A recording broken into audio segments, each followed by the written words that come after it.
Vítajte na Viktorovom dobrodružstve naprieč Indiou. Mark Twain ju mimochodom v jednom zo svojich diel opísal ako kolísku ľudstva, rodisko ľudskej reči, matku histórie, babičku legend a prababičku tradícií. Príjemne sa usaďte a samozrejme nápoj a popcorn bude pre vás počas najbližšej polhodinky plus a pozrite sa, čo všetko stihol na svojej 6-týždňovej ceste zažiť. Tak, tuto tetuška šuľa hovienka krávskej. Potom tuto sa následne na moste sušia a je z toho buď palivo alebo materiál na murovanie nejakého obydlia. Nové Dili. Mesto kontrastov, tradície a modernosti, bohatstva a chudoby. Mesto, ktoré predstavuje dobrý príklad prosperujúcej starodávnej a modernej architektúry na jednom mieste. Je spojené s pamiatkami dedičstva UNESCO, rušnými ulicami, veľkými pevnosťami, zachovalými trhmi a palácmi. Tu viete ochutnať príbeh slávnej minulosti a taktiež preskúmať súčasný svet.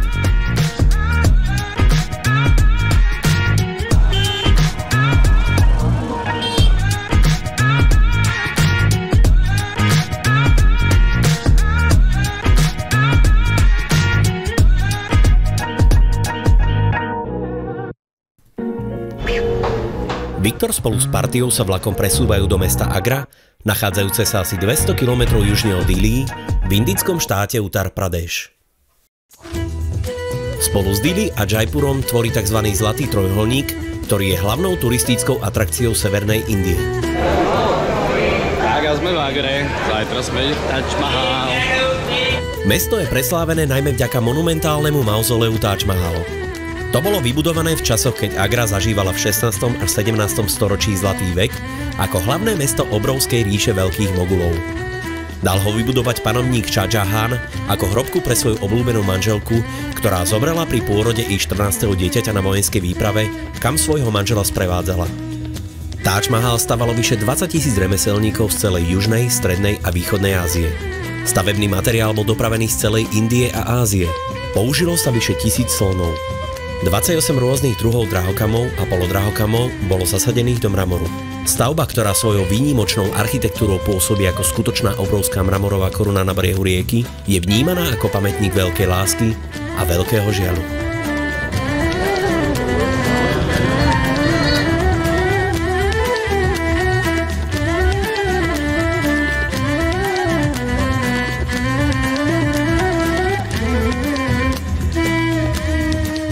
Fort Agra. Takzvaná červená pevnosť obvodom hradieb 2 km vyrástla na brehoch rieky Jamuny v priebehu 9 rokov. Je obklopená ohromnou vodnou priekopou, v ktorej kedysi plávali krokodíly a okolo priekopy behali tigre a tým sa stala nedobytnou. Práve v tejto pevnosti sa nachádzal najdrahší kus nábytku na svete, slávny pávy trón. Bolo na ňom toľko vzácnych drahokamov, že by ste tam mohli kúpiť jedlo pre úplne celý svet na 2,5 dňa.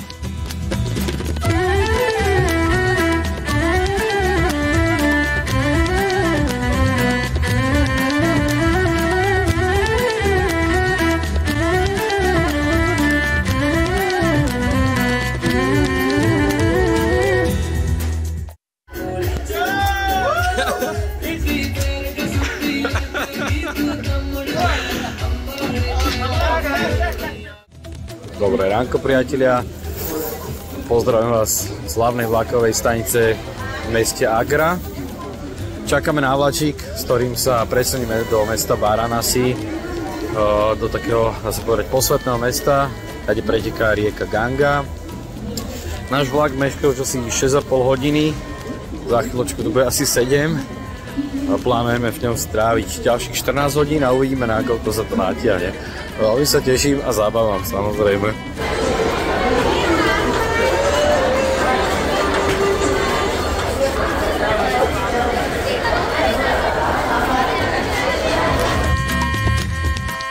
Kvôli silnej hmle sa rýchlosť vlaku v tomto období často pohybuje sotva na úrovni 30 až 40 km za hodinu. A preto iba 600 km vzdialenosť im trvala viac ako 17 hodín.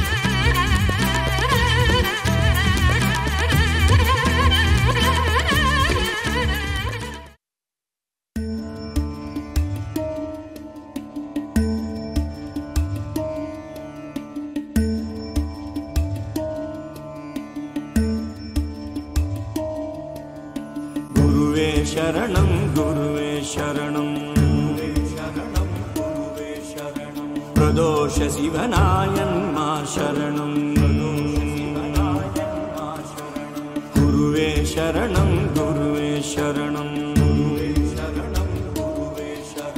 प्रदोष शिवनायन्मा शरणं பாலினை தூட்டும் தாயினும் சாலப்பரிது நீ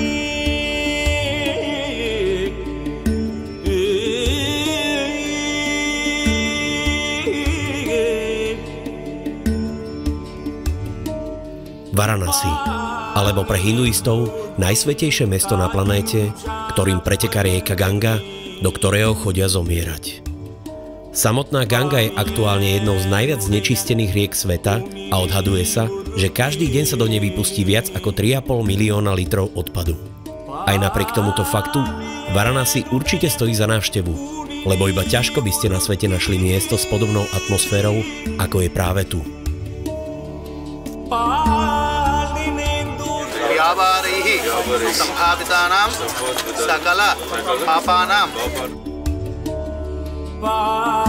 பாவியனுடைய ஊனினை உருக்கி உள்ளொளி பெருக்கி உளப்பிலானந்தமாய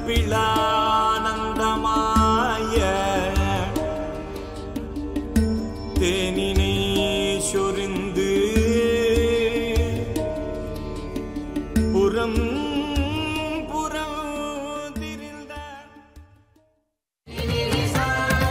Lietadlom do mesta Guwahati a následne autom sa dostávajú do pre nás neznámej provincie Meghalája, ktorá bude zrejme o pár rokov na všetkých turistických mapách a medzi miestami s poznámkou Must See. Jedná sa o jednu z najviac upršaných oblastí na svete a môžete tu nájsť nádherné čisté, no zároveň poriadne studené rieky, obrovské vodopády, hustý prales a takisto viacero prírodných lanových mostov, ktoré sú najväčším lákadlom tejto oblasti.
Paralén, rum a turistika.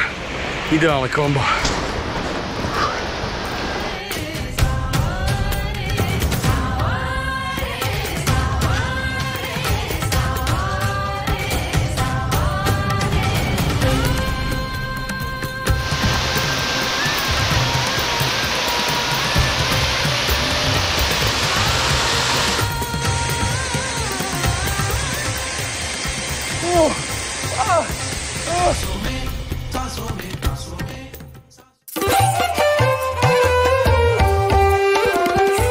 Ďalšou zastávkou je Národný park Kaziranga v provincii Assam, nabitý zelenými lúkami, riekami a močariskami, nedotknutou prírodou spolu s nosorožcami, ktorý si pod svoje ochranné krídla zobralo aj UNESCO.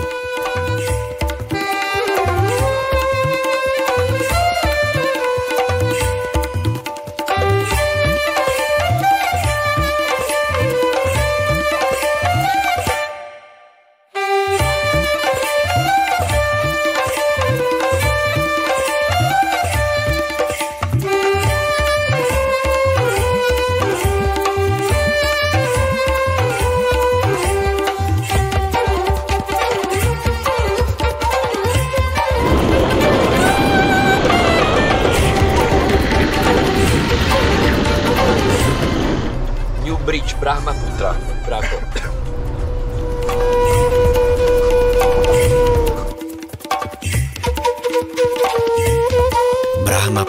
Brahmaputra.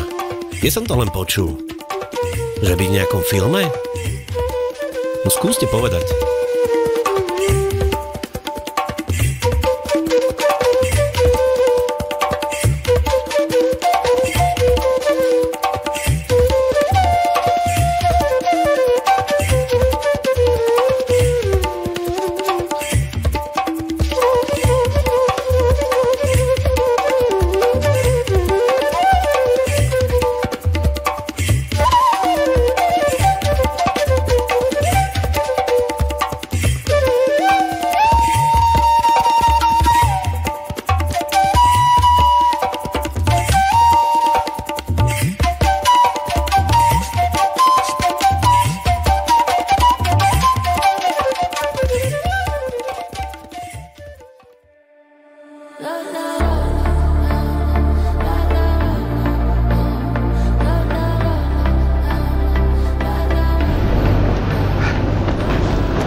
Fuj, náskapanie teplo, konečne.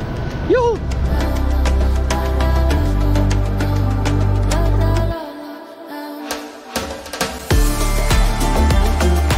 Druhým vnútroštátnym letom sa Viktor spolu s kamarátmi dostávajú na súostrovie Andamany a Nikobary, nachádzajúce sa približne 1000 km od indického pobrežia.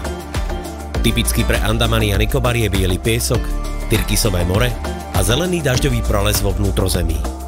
Za jednosmernú letenku z pevniny zaplatíte od 50 €. V rámci Andamanov sa viete dostať na viac ako 20 ostrovov, no na Nikobary je bohužiaľ vstup pre turistov stále zakázaný.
Ide sa na playa.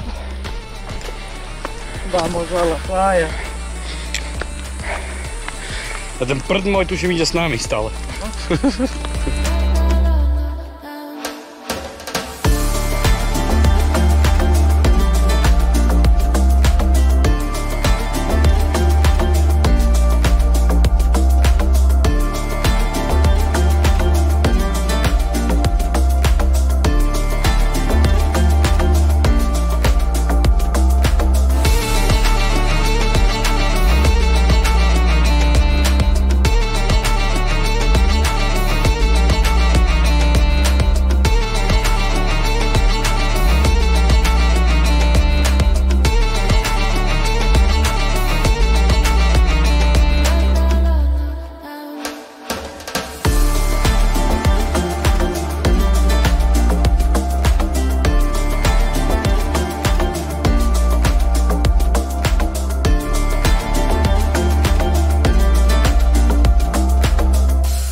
Hi guys.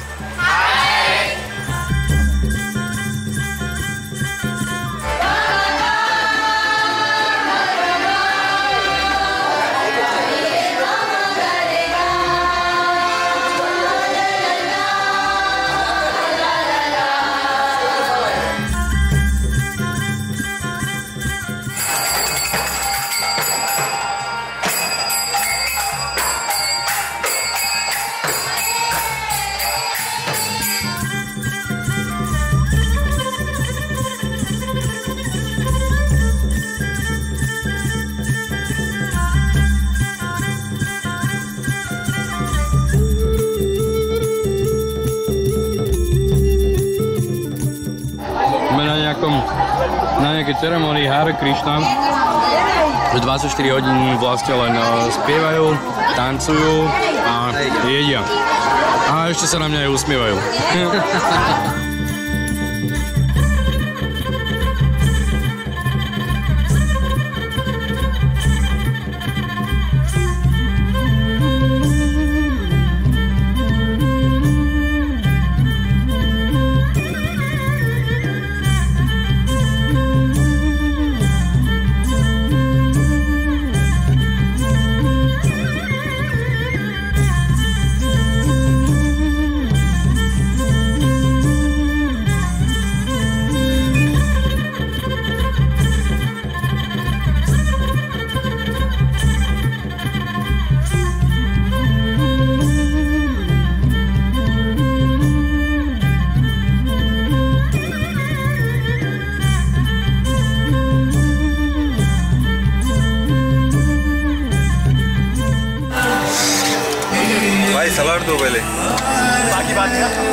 Ježiš, to zase budem nažratý.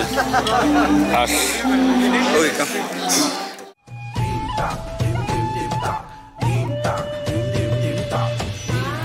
Po necelých 2 týždňoch strávených na nádherných ostrovoch uprostred Bengálskeho zálivu sa premiestnime smerom na západ do horskej oblasti v okolí mesta Munnar v štáte Kerala. Najlepšie sa sem dostanete zo 130 km vzdialeného mesta Ernakulam, ktoré sa nachádza v tesnej blízkosti známeho mesta Koči. Ideálne je využiť štátnu autobusovú dopravu, ktorá je tou najlacnejšou alternatívou. Cesta trvá 3 až 4 hodiny a zaplatíte za ňu približne 4 €. Munnar je stelesnením bezprecedentnej krásy, ktorá len dodáva pôvab a šarm už aj tak nádhernému štátu Kerala. Zagulatené hory a kopce tiahnúce sa do výšky viac ako 2000 metrov nad morom, popredkávané dýchberúcimi výhľadmi na čajové a kávové plantáže, množstvo menších i väčších vodopádov, slony žijúce vo voľnej prírode, malebné jazera, no i chladná klíma, aj toto všetko vám vie úchvatný Munnar ponúknuť.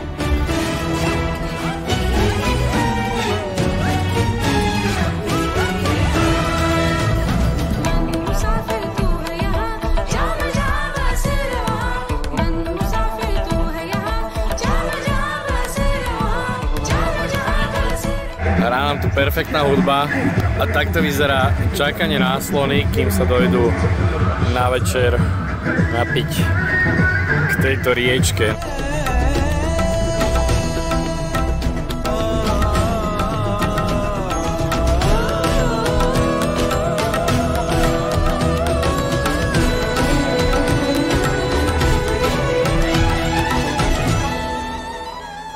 Ak zlyhávajú konské sily, prídu na rad mužské činy.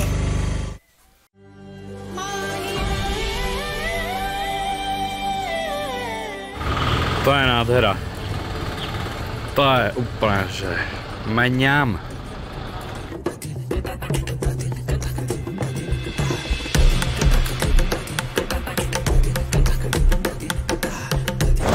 Prvýkrát ideme Vídy autobusom.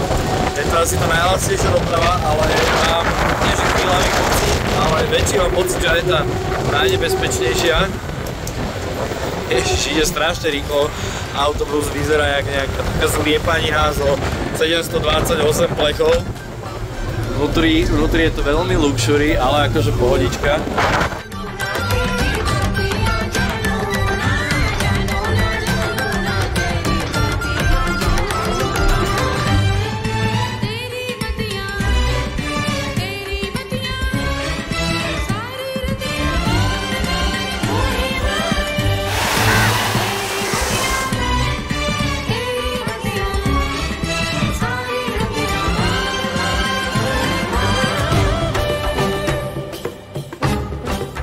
Koči je jedným z najkľudnejších a voči turistom najpriateľskejších miest v Indii.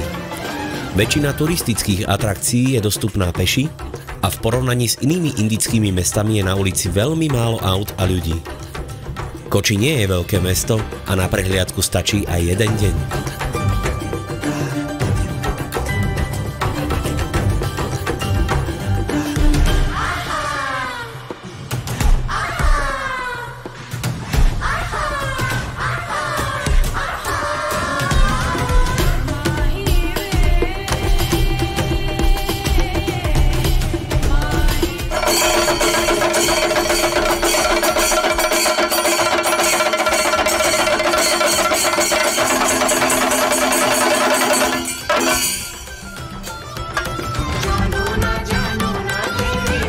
Ak by ste si ale chceli oddychnúť od cestovania v Indii, Koči je spolu s nedalekým systémom kanálov Backwaters a s viacerými plážami nachádzajúcimi sa v blízkom okolí ideálnym kandidátom na oddych.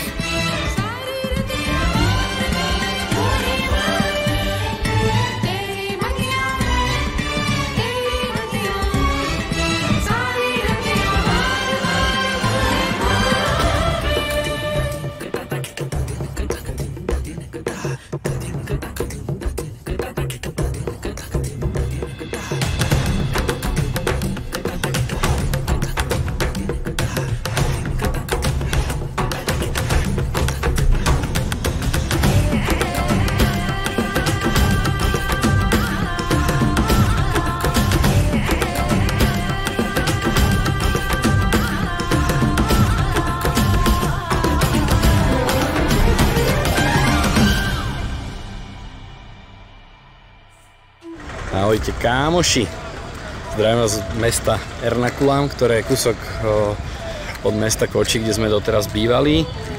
Moji priatelia ma dnes noci opustili, nie že by zomreli, ale odleteli do Mumbaju a už musia ísť domov. Ja tu ešte nejaké 2 týždne cca pobudnem, ostávam teda už sám. Ale rozhodol som sa, že sa vrátim naspäť do Munaru, keďže tam sa mi veľmi páčili tie hory, čajové plantáže a tak ďalej a tak ďalej. Viktor sa teda opäť vrátil do mestečka Munar, aby lepšie preskúmal jeho krásy. Počas prvého dňa sa mu podarilo stopnúť domáceho Inda Babua na motorke, ktorý tu tiež trávil dovolenkové dni a začali spolu cestovať.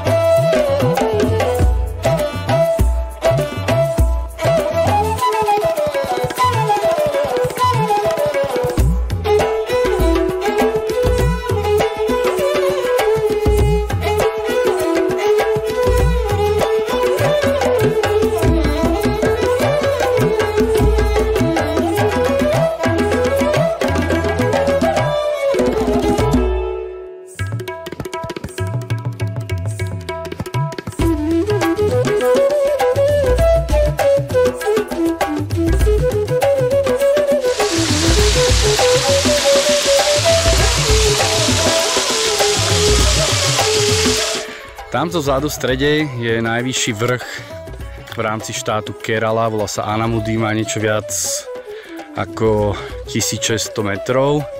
Chcel som tam vystúpiť, ale bohužiaľ sa nedá, tento národný park je aktuálne zavretý, dá sa ísť len na takýto ľahký trek okolo cez čajové plantáže, tam v pozadí tiež k nejakému vodopádu.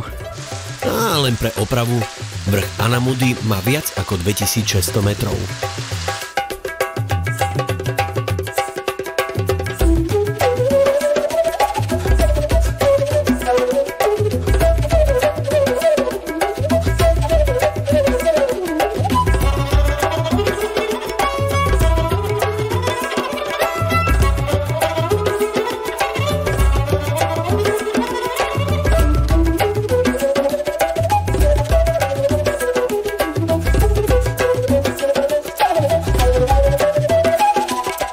Dneska to bude super kúpaníčko. Sme s mojím kamošom, s týmto čávom na takých dosť známych vodopádoch, kde chodí veľmi veľa ľudí sa okúpať. A dnes čo? Dnes nikto. Super, super.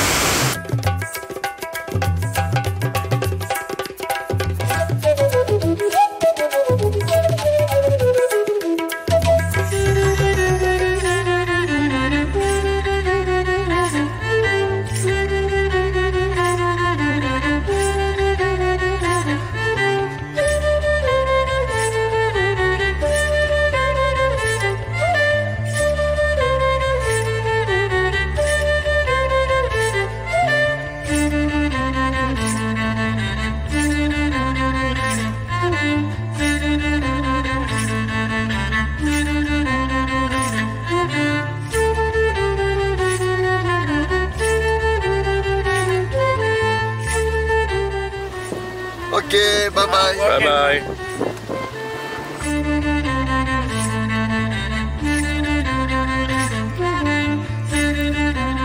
Ďalej sa posunieme do susedného štátu v rámci Indie s názvom Tamil Nadu, kde Viktor aj spolu s Babuom križujú obrovský národný park, až zastavia v mestečku Valparai, ktorého okolie je opäť posiaté množstvom plantáží, pripomínajúce Munar, ale s tým rozdielom, že turistov tu stretnete len ťažko. Kámoši, čaute. Dnes sa mi podarilo navštíviť takúto továreň na spracovanie čaju, kde normálne sa dostať nedá. Môžete navštíviť maximálne tak nejaké čajové múzeum. Takže mne sa to podarilo, dostal som povolenie, trošku to trvalo. Bohužiaľ nemôžem sa tam vnútri točiť ani fotiť, takže spravil som iba pár záberov na čierno, ale hlavne, že som to videl. Čauko.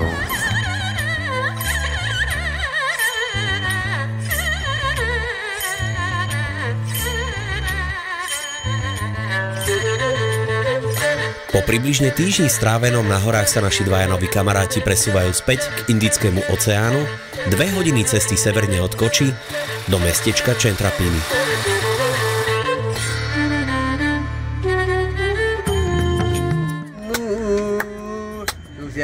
മുറിച്ചി വെച്ചി തുമ്പപ്പൂ ചോറ് വിളമ്പി പമ്പയിൽ സദ്യവട്ടം പൊടി.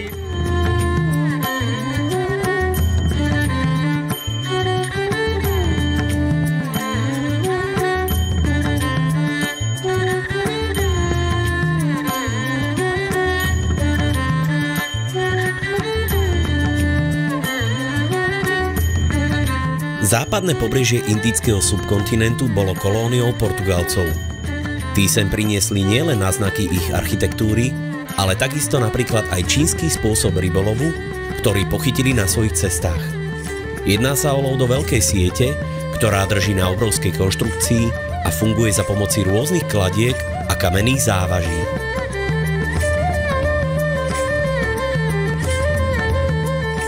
Posledný večer, respektíve noc, ktorú Viktor aj s Babuom spolu strávili, sa vydali aj s domácimi lovcami na rybársku loď, kde nasali tú pravú atmosféru tradičnej rybačky.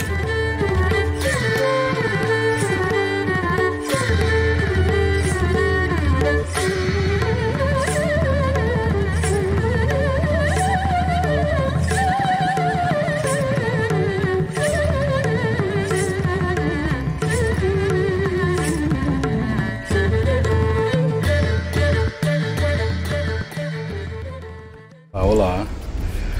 Tentokrát idem prvýkrát spacím autobusom. Dnes to vyzerá asi takto. Thank you, sir. A čakal som niečo trošku väčšie, lebo ja sa tam reálne nezmestím. Nevadí, však tu budem iba nejakých 9 alebo 10 hodín. See ya!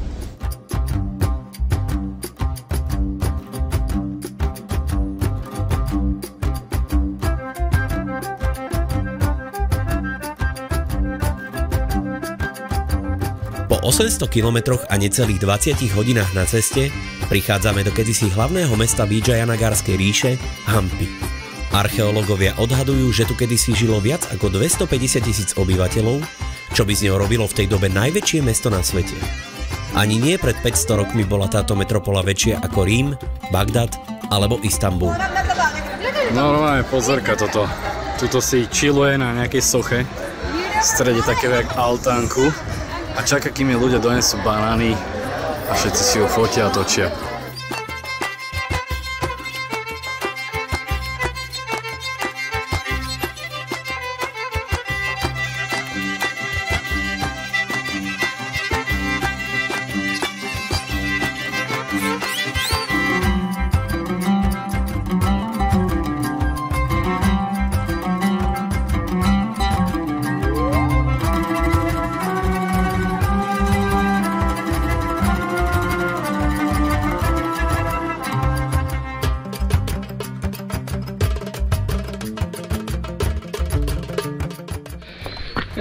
Bože, ja som chuj, zase sa tu trepem na nejaký kopčisko. Milión schodov tu je, strme jak hovado. Samozrejme čo? Samozrejme, som si nezobral vodu, lebo som si to brutálne premyslel dopredu. Teším sa.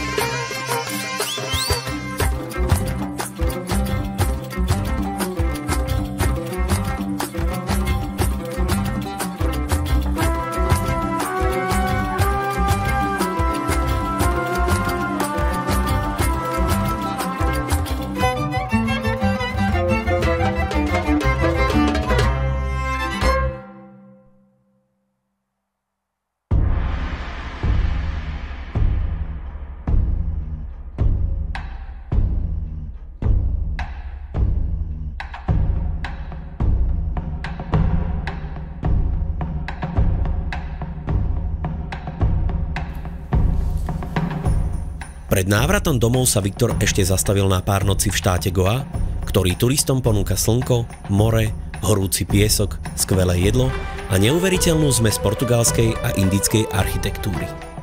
Goa je ideálne miesto pre tých, ktorí by chceli navštíviť Indiu, no majú voči nej predsudky. Je to omnoho čistejšia, tichšia a pokojnejšia časť Indie v porovnaní s inými indickými miestami.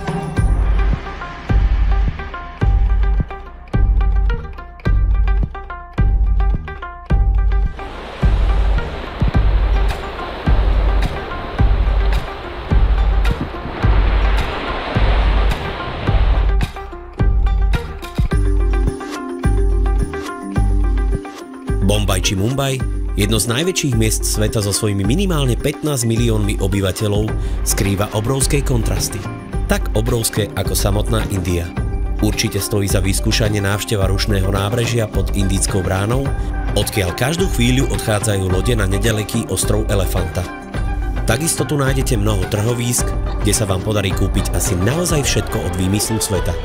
Ak patríte k tým odvážnejším, nezabudnite navštíviť druhý najväčší slám na svete, Dharavi. Za návštevu stojí aj fotogenický Dobby-Ghat, teda práčovňa pod šírim nebom. Ak ste zastáncom luxusu, ubytujte sa napríklad v legendárnom hoteli Taj Mahal Palace, ktorý privítal už nejedného prezidenta, kriketové týmy či neprekonateľnú skupinu The Beatles.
Ako vyzerá ulica, na ktorej bývam, nejak takto.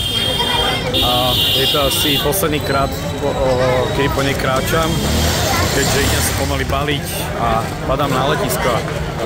Týmto sa vlastne aj lúčim s vami, aj s Indiou. Tak díky, že ste ma sledovali, teda ste ma sledovali a opäť na budúce.